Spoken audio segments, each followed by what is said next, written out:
The wind pushes against the glass, while I stand in the lantern room and watch the line where the water ends and the sky starts. The glass panels have a few fresh streaks from yesterday's rain, and I track a gull for a second until it slips out of view behind one of the frames. The stairs below creak each time I shift my weight, so I try not to move more than I need to.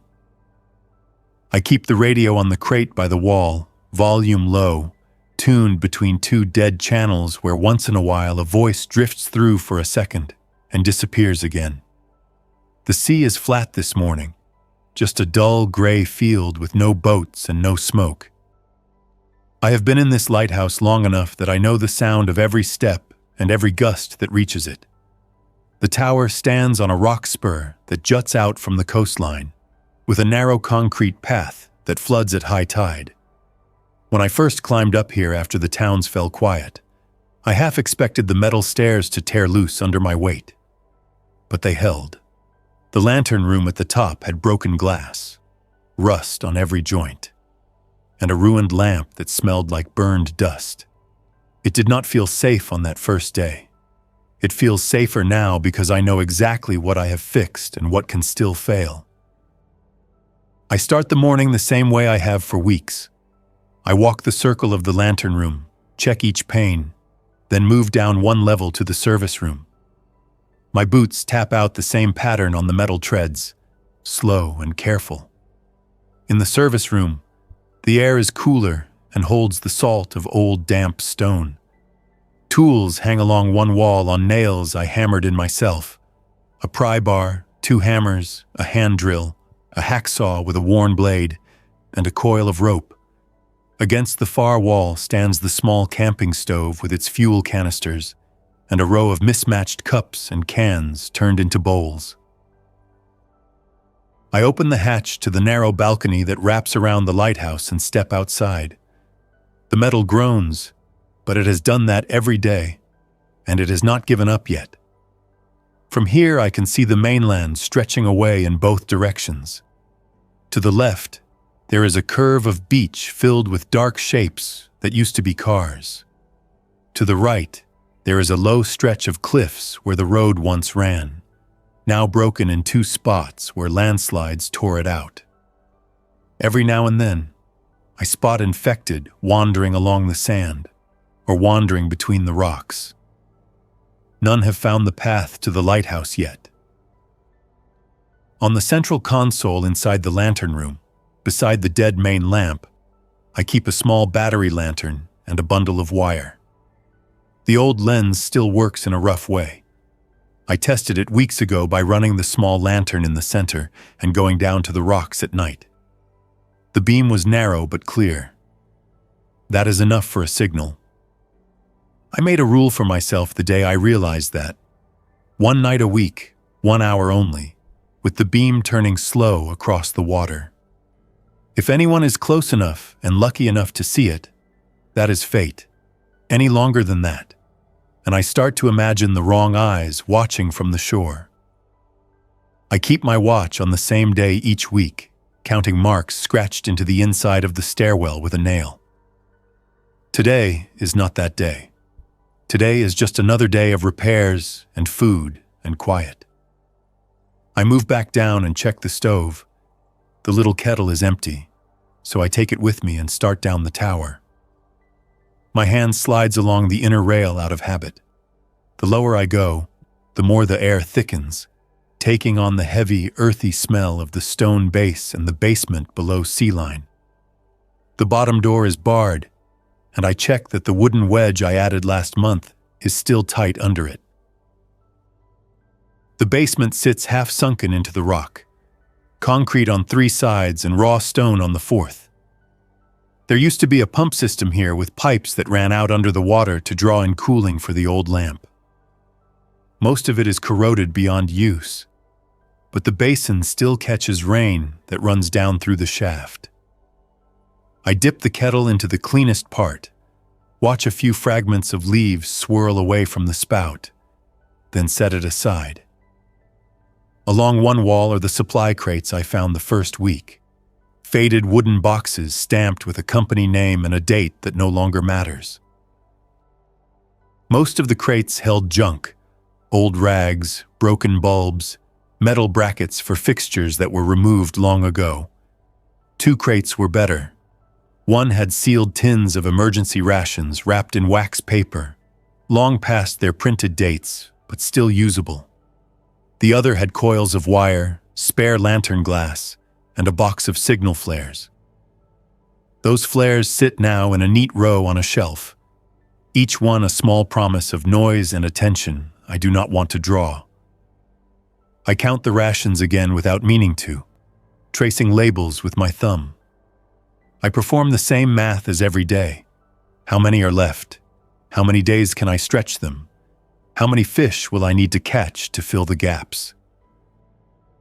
The fishing gear leans in the corner by the stairs. 2 rods I salvaged from a beach house, a bucket of hooks and line, and a gaff made from a kitchen knife taped to a broken broom handle.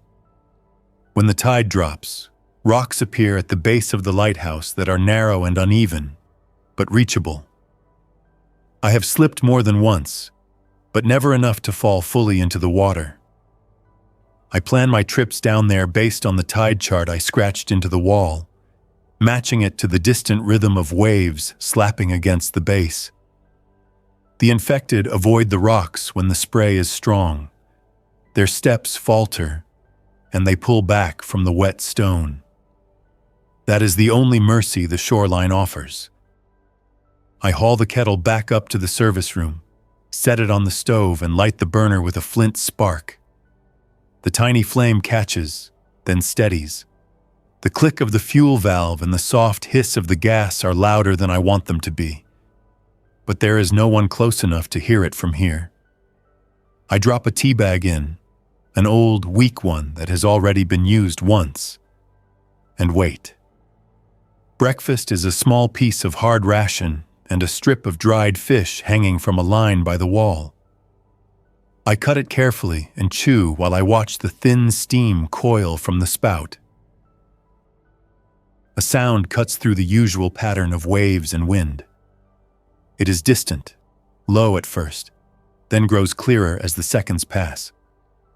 I set the cup down and move back up to the lantern room, ignoring the way the stairs groan at my faster pace. At the top, I step to the glass and hold my breath without thinking about it. The noise comes again. It is the steady putter of a small boat engine somewhere beyond the curve of the coastline. I scan the water, searching for wake lines, for a dark shape that moves in a way the swell does not. When I finally see it, it is farther out than my first guess. A small fishing boat, low in the water, moving parallel to the shore. No flags, no smoke, just a cabin and 2 shapes on deck. I reach for the binoculars hanging from a hook near the window. The rubber padding is cracked and rough, but the lenses still work. I raise them and adjust slowly until the boat sharpens. 2 people stand near the bow. One points in toward the coast. The other leans on the railing. I cannot see their faces clearly, but I can tell one is taller and has broader shoulders, the other smaller, with hair moving in the wind. The handle of the lantern beside the dead main lamp presses into my palm. It does not turn on by itself. I would have to wire it in, pull the cover off the central lens, and give up the rule I wrote for myself. This is not the beacon night. It is too early in the week, and the boat is not in trouble that I can see. It moves at a steady pace, not weaving, not drifting. I lower the binoculars and let my hand fall away from the lantern. The rule exists for a reason.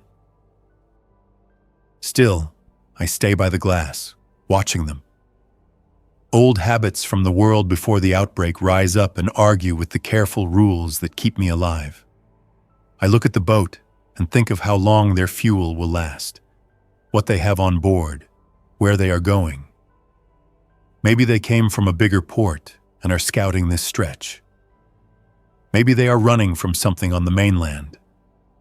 Maybe they are the sort who would see a lit tower and decide it is worth the risk to take it? I do not know. I only know that out here the safest choice is often the quiet one. The boat passes the line where the lighthouse stands out most clearly and keeps going. No one points up at me or rakes the windows with binoculars. After 5 minutes, the sound of the engine fades back into the wash of waves and wind, and the water is empty again. I let myself breathe out slowly and step away from the window. The rules hold for another day. I lift the kettle and pour the now cooled tea into my cup. It tastes flat, but warm enough. That was the third boat this month. The first one I watched had only one person in it, bent over the motor when it sputtered. I almost lit the beacon that night. I stood with the lantern in my hands, wire already threaded through the center of the lens. Before I could finish, a shape rose from the floor of the boat behind the person. It moved with that broken, jagged rhythm I know too well now. The next thing I saw was water splashing on the side and the boat drifting without direction. I turned the lantern off again before it ever cleared the glass. After breakfast, I start my round of checks. The radio comes first. I turn the dial slowly from one end of the band to the other, pausing at static hums and weak noise. Most of the time, I get nothing but the faint rise and fall of empty broadcast carriers from dead stations that still run on automatic.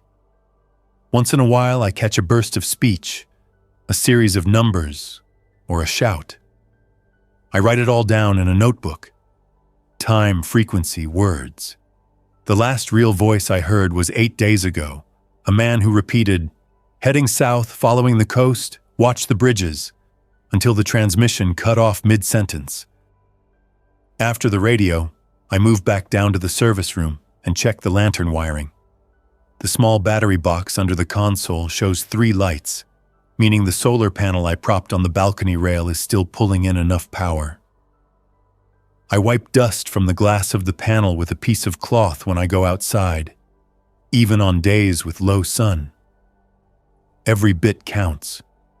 I run my hands along the thin wires, checking for cracks or spots where the insulation is fraying. Any failure during a signal night could leave me with a dead lamp and a lit tower, and that is a problem I cannot risk.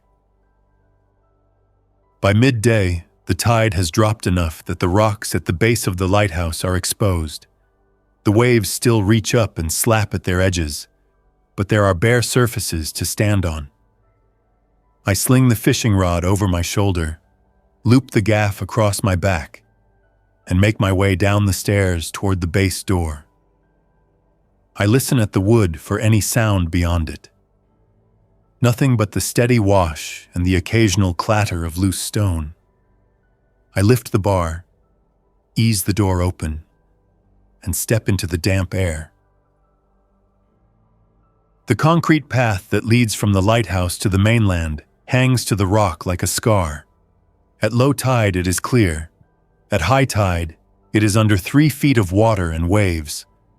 Slime has started to grow across the surface where sea spray reaches, and I move slowly, feeling each step. I stop at the halfway point and scan the shore. There is no movement on the beach. 3 infected lie in a collapsed heap near the line of cars, unmoving. Their clothes are shredded and dark with old stains. I watch long enough to see that none of them twitch. Once I am sure the shore is clear, I turn away from the path and climb down to the rocks on the seaward side of the lighthouse. The spray hits my face, cold and sharp. My boots find the holds I know now by memory. There is a narrow ledge that dips slightly, with a small pool protected from the strongest waves. I set my bucket down, assemble the rod, and cast the line into the eddy where the water swirls. The bobber drifts in tight circles, and I watch it without blinking. Fishing is patience and timing, and I have plenty of both now. Minutes pass with nothing. Then the line tugs, just once, enough to bend the rod. I do not speak or shout or show any excitement. I tighten my grip and pull, steady and firm, bringing the fish toward the rocks. It flashes once under the surface, then comes out, thrashing. I swing it in and drop it in the bucket. It slaps against the metal sides, splashing my sleeves. I watch it for a second, then bring the gaff down to still it quickly. There is no need to draw this out. I catch 2 more over the next half hour before the wind shifts and the waves start to crash too high on the rocks. On my way back up, I pause again on the concrete path and look toward the mainland. Something has changed near the line of cars. One of the figures that lay still earlier is now on hands and knees, crawling slowly toward the sound of the surf. Its motions are uncoordinated, jerky. The head lifts, and the jaw works open and shut. There is distance and water between us, but my grip on the bucket tightens. I do not stay to watch more. I move back to the tower and close the door behind me, setting the bar down with more force than usual. Back inside, I clean the fish in an old sink in the service room, working methodically. Scales fall into a metal bowl. Heads and guts go into another. I carry the waste down one flight and store it in a sealed plastic bin I set aside for bait or later disposal. Small details like that matter. If I leave anything out, the smell could carry, and I do not know how sensitive the infected are now. Some seem dull and slow. Others turn toward any unusual sound or scent with unsettling focus. Better not to test the limits. The day drifts toward evening. Cloud cover thickens, turning the inside of the lighthouse darker than it should be for this hour. I light a small oil lamp in the service room, careful to keep the wick low. I eat one of the smaller fish with a thin slice of ration bread, reserving the bigger ones to smoke later on a makeshift rack on the balcony. While I eat, a low rumble reaches up through the floor, distant but steady. I set the plate aside and listen. It is not thunder. It is too regular. It sounds more like vehicles. I take the stairs 2 at a time up to the lantern room, ignoring the strain in my legs. At the top, I press my hands to the glass and look inland. On the broken road above the cliffs, a thin line of dust has appeared.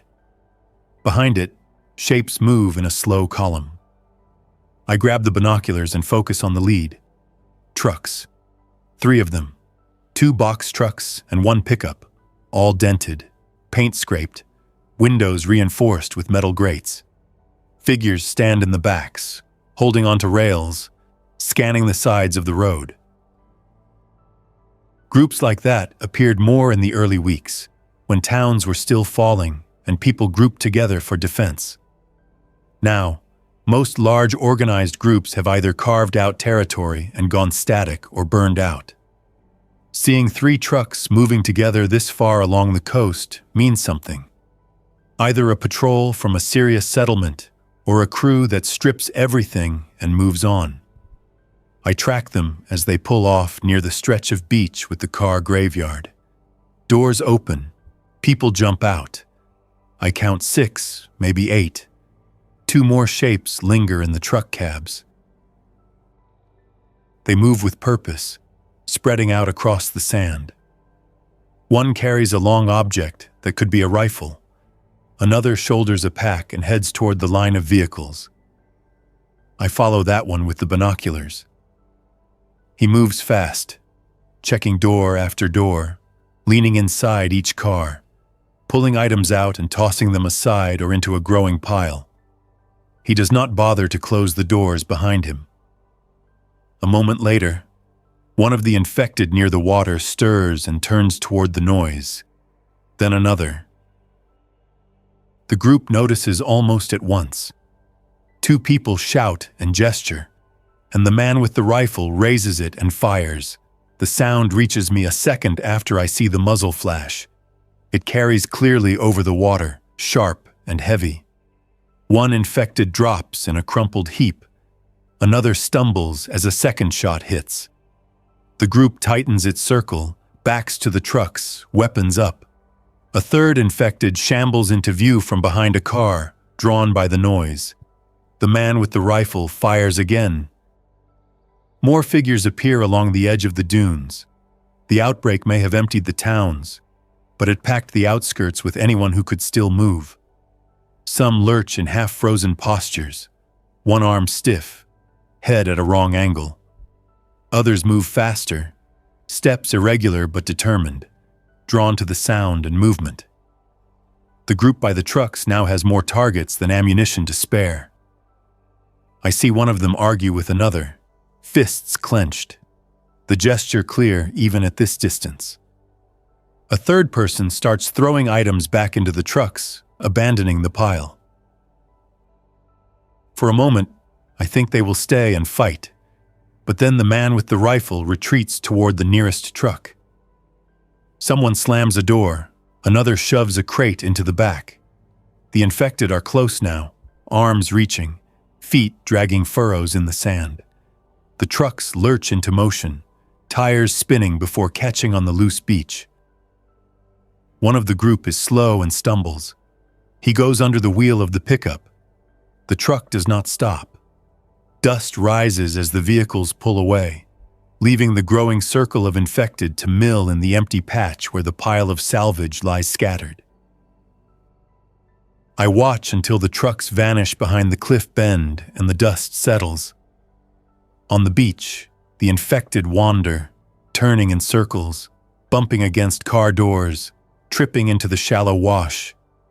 The one that crawled earlier is now upright, staggering along with the rest. The pile of thrown-out objects glints where the sun catches metal and glass. From the tower, it is a scene I have seen versions of many times. Groups come, scrape what they can, leave a mess and noise. The dead move in to fill the space. Nature does not rush. It just waits. The light fades. I step back from the windows and move around the lantern room. Closing the curtains, I hung over some of the glass panels. At night, I let only thin strips stay uncovered, enough for me to peek through without broadcasting my presence to the whole horizon. I secure the latch on the hatch to the balcony and check the lock twice. Downstairs, I turn out the oil lamp and rely on the faint glow from a battery-powered one set low on its crate. The tower settles into its night sounds, the steady rush of the tide, the occasional snap of old wood, the distant calls of seabirds settling on rock outcroppings. I do not sleep immediately. Nights are the only time I allow myself to play back old recordings. I rigged the radio to a small recorder I brought from my last stop before coming here. It holds a collection of voices from before and after the fall. I scroll to one of the earliest post-outbreak entries, a woman speaking in a tired, steady tone. If anyone hears this, we are camped near the old pier in West Haven. We have water for now, but we are running low on food. Heading north tomorrow. Avoid the supermarket district. It is full of them. Her message repeats twice, then stops. I heard that transmission weeks ago. I never answered. I never went north to find her camp. I imagine the pier anyway. Picture tents and faces turned toward the dark water, hoping for rescue or at least distance from the streets. Maybe they made it farther up the coast. Maybe they ran out of food and turned on each other. Maybe the infected reached them before any of that happened. I do not know. The radio gives no follow-up. I click the recorder off and let silence slide back in. Rain starts in the early hours of the morning, announced first by a change in the air, and then by the sharp rattle of drops on the glass above me. I wake and sit up on the cot in the lantern room, listening. The pattern is uneven, heavier on one side where the wind pushes the rain at an angle. I swing my legs over the side of the cot and stand. The metal under my feet is cold even through the thin mattress. I cross to the nearest window, wipe moisture from the inside with the back of my hand, and peer out. The sea is a darker smear, hard to read in the gray light. Rain means I need to check the patchwork I did along the roof seams. The old tar I found in the storage shed halfway down the cliff has done its job so far, but time and salt eat everything. I grab the small tool bag I keep by the cot, open the hatch carefully, and pull myself out onto the narrow balcony. Wind hits me at once, carrying mist and cold. I crouch low and edge around to the windward side, fingers hooked around the safety rail. The metal joints groan but hold. From up here, I can see the full sweep of the storm. Dark clouds march in from the open water, low and heavy. Rain slants across the air, cutting the horizon in uneven lines.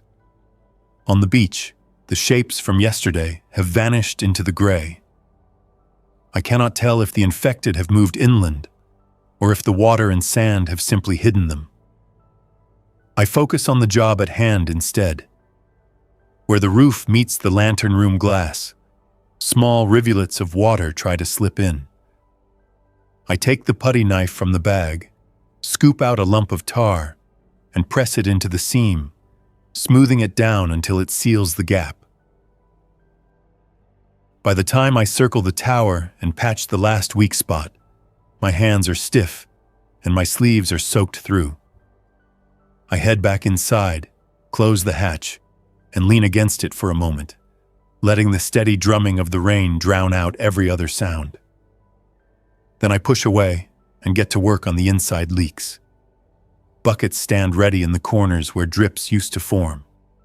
Today, only one collects a slow, steady drop. I move it an inch to catch the center of the drip and leave it alone. Storm days change the pattern in my favor. Noise from the wind and waves covers any small sounds I make. It also cuts me off. No incoming boats, no clear line of sight inland. I could run the lantern all day and night and no one might notice. The thought passes through my mind more often than I like to admit. I always dismiss it. Rules again. One night a week. When I break that, I will do it for a reason. Not because I am lonely or restless. In the afternoon, the radio crackles to life without warning. I am in the basement at the time, sorting through a box of rusted bolts for anything still usable. The sound reaches me as a faint, broken stream of syllables through the concrete. I drop the bolt, wipe my hands on my pants, and run up the stairs 2 flights at a time. At the radio table, the speaker spits out fragments. Northbound, repeat. We are northbound along the coastal route. Hostile contact near. Then static crushes the words.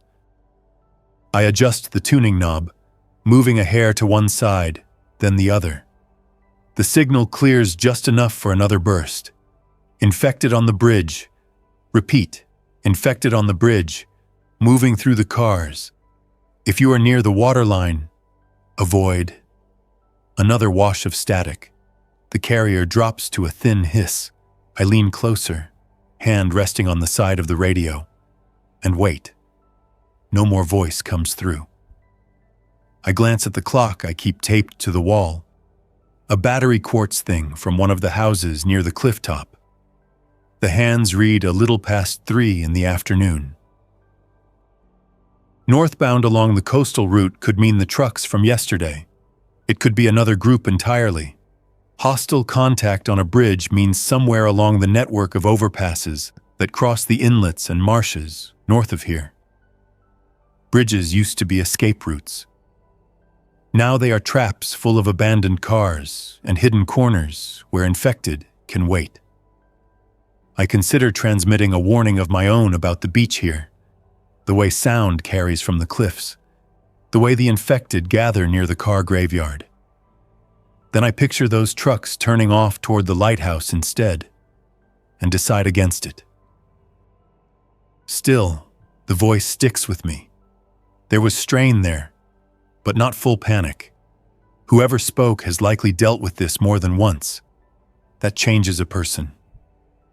I remember the first week, when sirens still cut across the city near my old apartment. The first time I saw someone turn in the street, it did not feel real. Now I balance my days around the movements of infected, the same way I once balanced them around traffic and work schedules. I wonder how long it has been for the voice on the radio.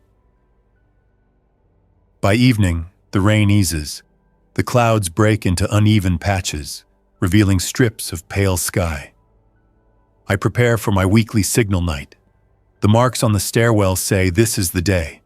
I double-check them, count backward in my head, and confirm it. 7 days since the last beacon sweep.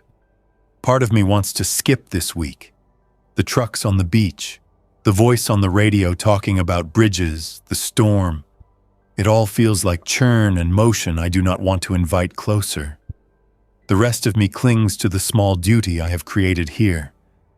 The lighthouse is an outpost now. An outpost does not go dark without reason.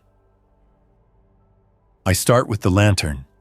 I open the console, check connections, and confirm the charge level. Then I carry the small battery lantern to the center of the lens assembly and set it in the cradle I built from scrap metal. I close the glass around it and run a test for a second, flicking it on and off to make sure the light focuses. A narrow beam stabs outward, tracing a thin arc over the water as I turn the mechanism by hand. Satisfied, I shut it down and wait until the sky is fully dark before committing. Night falls in slow layers. First, the details fade from the rocks below. Then the line of the beach blurs. Finally, the inland cliffs vanish into a uniform block of shadow. A few dim glows appear on the horizon in the direction of the nearest town, stray fires or generator lights. I do not see any movement between them. I take a long breath, reach for the switch, and turn the lantern on.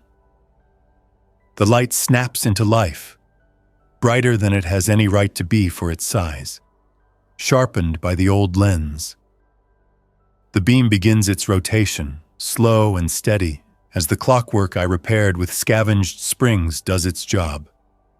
Every 30 seconds, the light passes across the same stretch of sea, marking a circle. I stand with my back to the inland side, watching only the water. If anyone is out there tonight, I want to see them as soon as possible. I set a timer on my watch, 1 hour. After that, the light goes off no matter what happens. That is another rule. The first 20 minutes pass in silence. The lantern turns. The sea remains empty. The only sounds are the mechanism's faint tick and the ever-present waves. At minute 22, something interrupts the pattern. A brief flash appears far out, low to the water, in the gap between two passes of the beam. I frown and squint. When the light sweeps past that point again, I see it clearly this time. Another light, smaller and lower, moving slightly up and down with the motion of waves. Someone is signaling back. The second light blinks on and off in a deliberate pattern. 3 short flashes, a pause, then 3 again. It is not any standard code I remember off the top of my head, but it is clearly intentional. I feel my thoughts start to race. A boat out there has kept enough power to flash a lamp in response.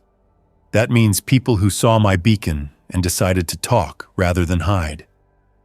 I grab the old handheld flashlight from the shelf, unscrew the diffuser cap, and step out onto the balcony. Wind tugs at my clothes. I lean against the railing, brace my arms, and point the flashlight toward the other light's position. I do not send a complex message. I simply answer with 3 short flashes of my own, then wait. The reply comes after a moment, closer now. The small light moves in a slow arc across the water, aligning more directly with the lighthouse. The beam from my lantern sweeps over it and reflects off a white hull. I can just make out the outline of a cabin cruiser, maybe 25 feet long. questions pile up. How many people are on board? Where did they come from? What do they want from the lighthouse? I know the answer to that last question, at least in part. Shelter, height, a way to see trouble before it arrives. The same things I wanted when I first climbed the stairs. The difference is that I'm already here and that my supplies are not enough for many more mouths. I watch the boat's progress carefully. It is still a good distance out, moving in through the swell with caution. My timer shows 28 minutes since I turned the beacon on.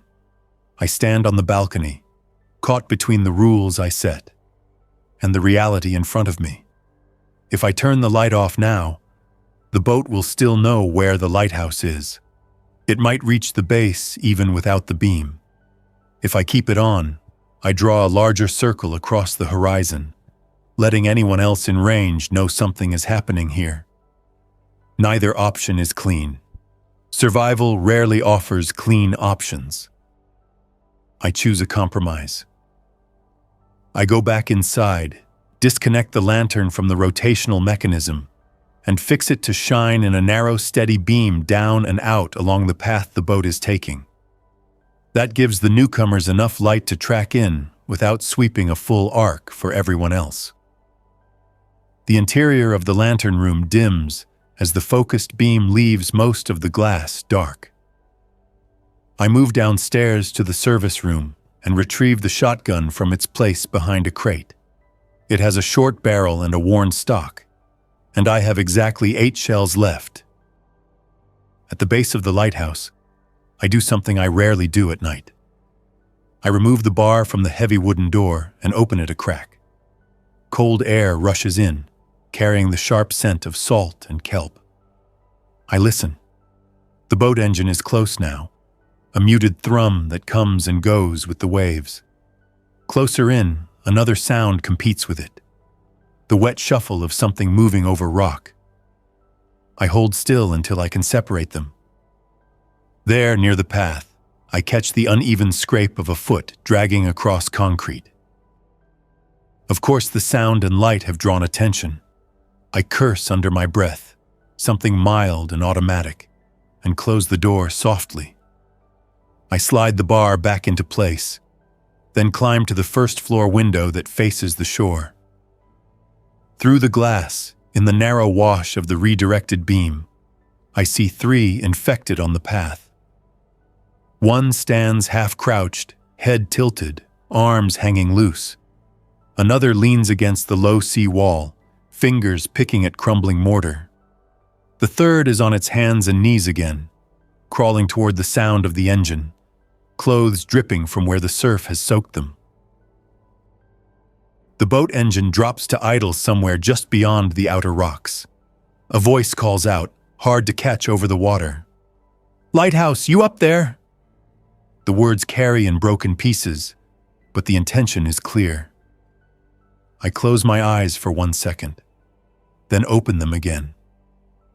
I am not going to shout back. Sound travels in too many directions.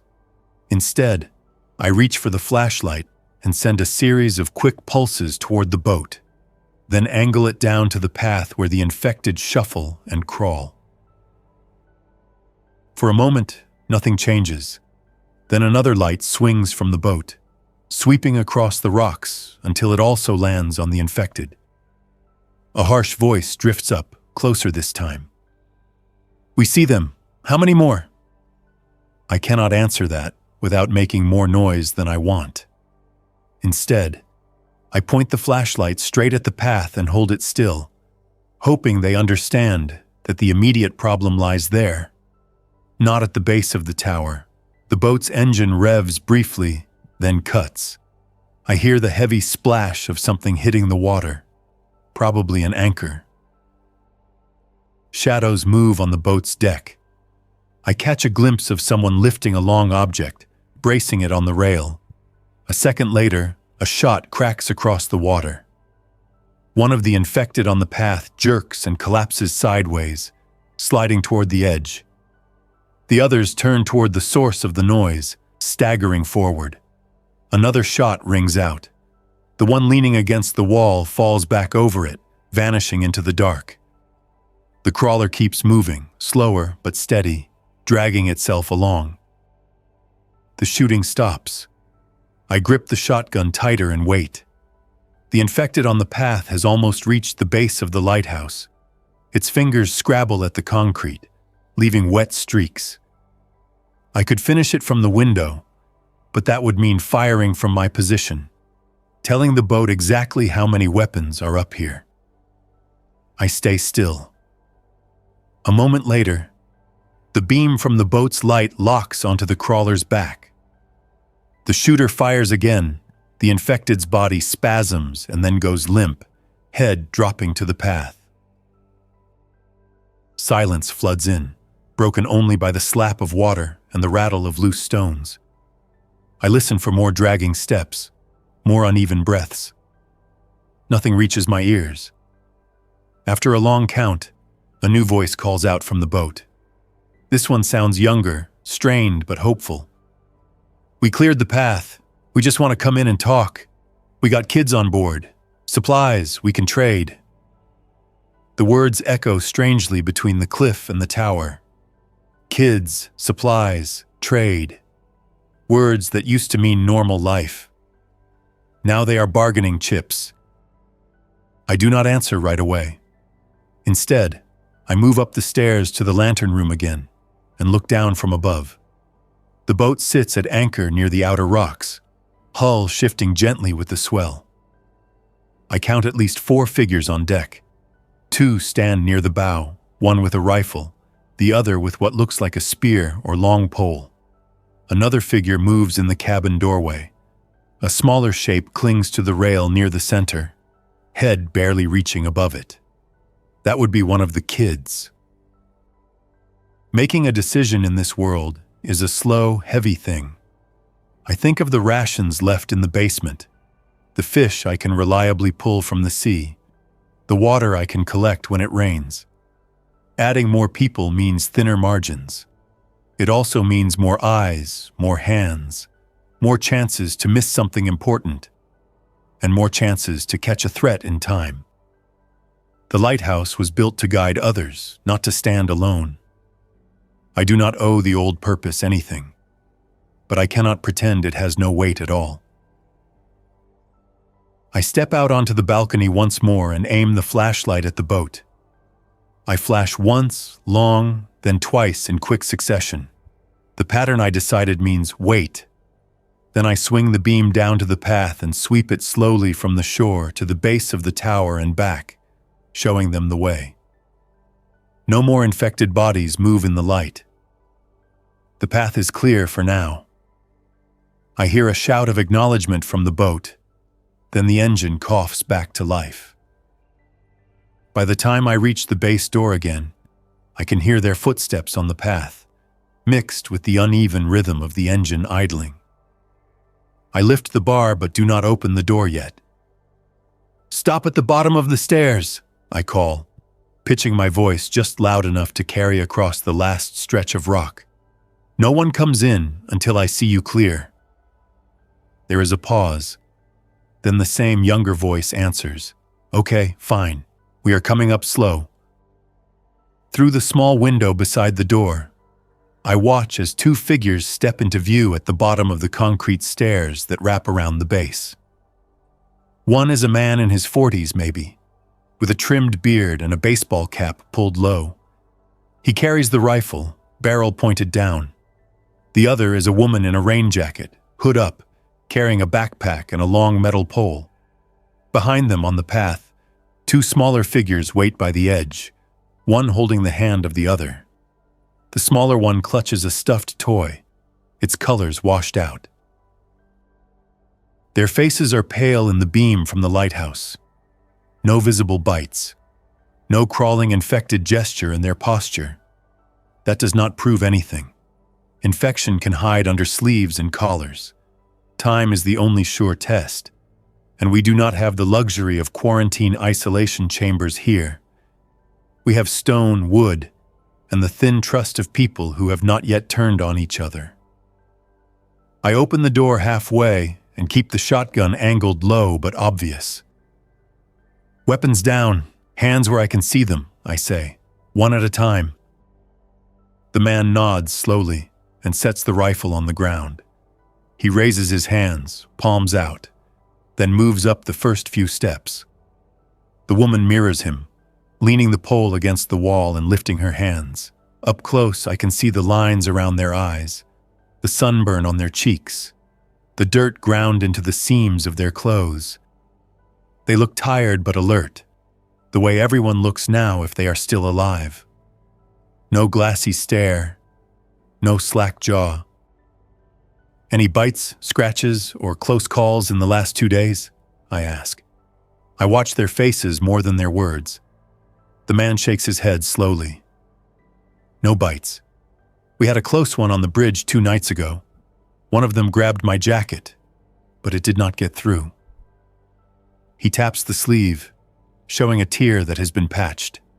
The woman speaks next. I cut my hand on a can this morning. That is it. We keep clean, we check each other. She lifts her right hand, showing a fresh bandage wrapped tight around the palm. Bandages are not proof either, but the story fits. I let them stand in the doorway for a long moment while I listen to the rain's leftover drip and the boat engine rumbling outside. Finally, I step back and gesture them in. You come up.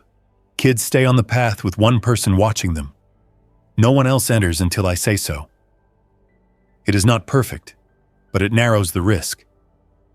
The woman nods once and looks past me toward the stairs, eyes scanning the dim interior. As they step inside, the lighthouse feels smaller. The air that belonged only to me now carries the faint scents they bring with them. Gasoline, damp fabric, soap that has not yet faded completely. We climb the inner stairs together, their footsteps echoing oddly against mine. I keep the shotgun held but pointed at the floor. We reach the service room, where the stove, tools, and hanging fish create a picture of my life here that feels suddenly exposed. The man whistles softly under his breath, then catches himself. You have set this place up, he says. I do not answer that directly. Instead, I point them to 2 crates and motion for them to sit. You get 10 minutes, I say. Tell me who you are and what you need. After that, I decide if the kids come in and if you stay. It is harsher than I want to sound, but harsh and clear beats kind and vague. Out the small window, the beam of the lantern still slices the night, marking time in silent circles. The lighthouse was abandoned long before the outbreak, but now it holds new life again. How long that lasts will depend on the choices made in the next few minutes.